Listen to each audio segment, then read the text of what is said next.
Good morning. Thanks, Jim, very much. When you start with your annual plans and what you're going to do, and we've been working on the retirement for Diablo Canyon for 9 years. The two things I did not forecast correctly this year, one, that Carl Dudley's Buffalo Bills would be the best team in the NFL, and that the governor and legislature would change energy policy and ask Diablo Canyon to run for at least 5 more years. So let's talk about that. Diablo Canyon, Carl, not the Bills. So while we've been working on this orderly transition to retire Diablo Canyon over the last 6 years and replace it with other carbon-free resources, they simply didn't materialize. And when you look at California's growth, the threat for climate change, the options are very narrow. And so the state significantly changed policy this year in 2 steps with legislation. The governor first announced in an LA Times editorial board that he was thinking about Diablo Canyon's continued operations.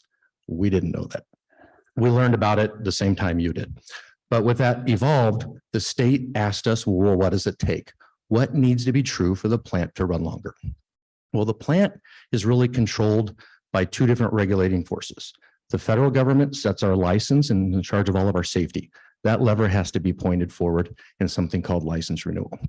That process allows the plant to run for up an additional 20 years. The state actually has 3 levers that all need to be pointed down. They control our funding, they control our use of the state's water and once through cooling, and they control some of the lands in the intertidal zone.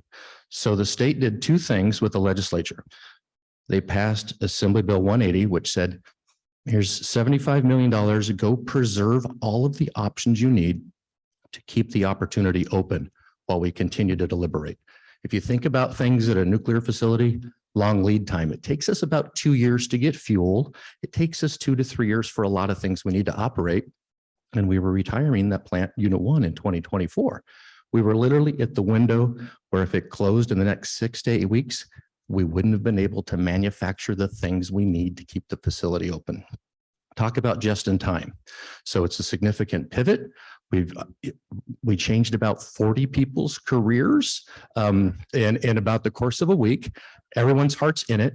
And what's changing is when you think about energy, we think about the economy, but take the step back, right? It's what makes sure that the streetlights work. And when the state is thousands of megawatts short, there's one asset that can fill that gap, and that's Diablo Canyon. So while we've served PG&E's customers for the last 37 years with the facility, our mission's going to change. With this legislation, we're going to become a statewide facility supporting all of California. We're happy to meet that charge. There's a lot of work to do. As Jim mentioned, the legislation creates the opportunity for this to happen, but now we need to go secure all those regulatory approvals to have those 2 branches of government or 2 levels of government with those 4 levers pointed forward. So that's what we're endeavoring to do in the next 2 years. And I know we'll be successful. We're going to count on a lot of your help.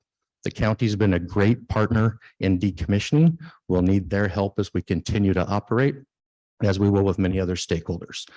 But with that, as Jim said, it's just an opportunity. It's not a done deal. So we're also concurrently planning and maintaining our decommissioning planning, because I know one of 2 things will be true in 2024. The unit will be running or it won't. So we're gonna be continuing both regulatory paths, but it's our goal. Look, we're utility folks. We want to provide power and make sure that our customers can do the things they need to do. So with that, I know it's a terribly complex project. I've never talked about it in 5 minutes or less, particularly without slides, Jim. So I'll be happy to stay afterwards and answer any questions that folks might have. So thank you for your time and attention, and stay tuned.